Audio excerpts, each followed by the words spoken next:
湾遮侪风景区哦，拢有改过的电动车，会当互民众哪行哪看风景。也毋过，因为无保险，若发生车祸是无通赔。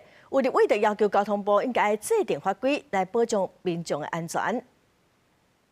4月，伫新德南寮渔港发生改装的4轮电动车出车祸的事件，造成骑电动车的游客出骨断气。因为业者无保险，造成游客无地找人赔。根据统计，目前全台湾只有6个县市有定出管理办法。新北市交通处指出，未来拍算会参考其他县市定出自治条例，保障民众权利。来进行不定期的稽查电动车出租业者，来督导业者的营业情形，包含与民众讲解契约的内容、产品的责任保险。后续也将参考其他县市来研议订定相关的管理办法。之前有立委要求交通部应该针对改装的4轮电动车定出保险机制、甲检验机制。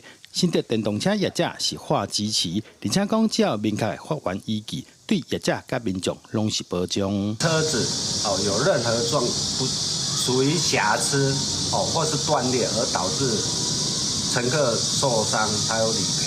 保险公司目前是给我们的这个专案，最好有一个整套的透过大家业者整合共识来看要怎么规范。